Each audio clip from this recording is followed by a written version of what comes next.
students. So today we have to start with the next chapter for your first term examination, and this is the last chapter for your first term syllabus, that is language of chemistry. So let's get started with this chapter. So first of all, we have to see what is a chemical reaction. So a chemical reaction is a process in which one or more substance, that is the reactants, will be converted into one or more different substances, that is known as products.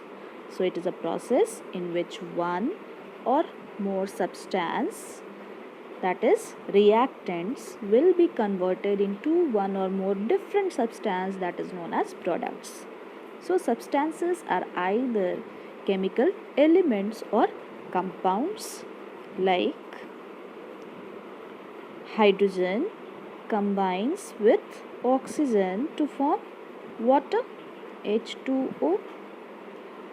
So here this is element, this is also element, and it is combining, after that it is forming a compound. Or it may be compound like H2O plus CO2, it forms H2CO3. So water is also a compound, carbon dioxide is also a compound, and it is forming the another compound after the chemical reaction. So substances, that is the reactants, may be either elements or the compounds. Then in a chemical reaction, rearrangement of the constituents. In a chemical reaction, rearrangement of the constituent atoms of the reactants occurs, which creates a different substance, that is known as products. Okay, so what happens in this reaction? The rearrangement of the atoms will occur, and then it will form a product. Then what do you mean by reactants and what do you mean by products? The substances which is used as a starting material and which react with one another to form product is known as reactant, whereas the substances which is produced or formed as a result of reaction is known as product. So here is one example given, that is magnesium combines with oxygen on heating to form magnesium oxide. So in this reaction, magnesium and oxygen are reactants, whereas magnesium oxide is the product.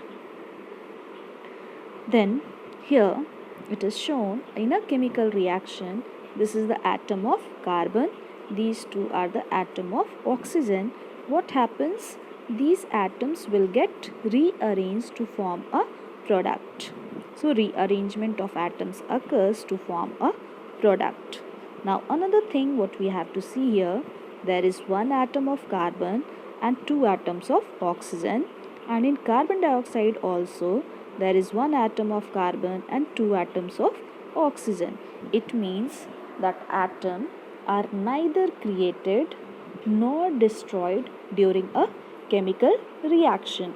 It means the number of atoms on the reactant side of the respective element will be equal to the number of atoms on the product side of the respective compound. So atom can neither be created nor be destroyed. Only the rearrangement of atoms takes place during a chemical reaction and it forms a product. So this is the basis, or this is based on the law of conservation of matter. So let's see what is law of conservation of matter. So during a chemical reaction, matter can neither be created nor be destroyed. So matter may change from one form to another, and the same number of atoms exist before and after the change takes place. Just now we have seen that here also one atom of carbon, here also one atom of carbon, here two atoms of oxygen, here also two atoms of oxygen. So atoms are neither created nor destroyed, only the rearrangement of atoms occurs and the chemical reaction takes place and the products are formed. So here also one more example, that is two atoms of hydrogen, two atoms of hydrogen. So there is 2H2. okay, and 2 atoms of oxygen. Then H2O and H2O. So how many atoms of hydrogen here? 1, 2, 3, 4. 4 hydrogen atom. How many atoms of oxygen here? 1 and 2. 2 oxygen atom. Here also you see on the reactant side 1, 2, 3, 4. 4 hydrogen atom and oxygen is 2. So 2 oxygen atom. So which proves the law of conservation of matter. So this is all for today. Now you have to write down your homework. So what is the homework for today? First of all, you will write down the definition of chemical reaction. Then you will differentiate between the reactants and products with an example. Then you will have to give an example of a chemical reaction and then write down the definition of law of conservation of matter. Thank you everyone. I hope you must have enjoyed the class. So please like, share and subscribe this channel. So as soon you will get the videos will get uploaded, you will get the notification of it.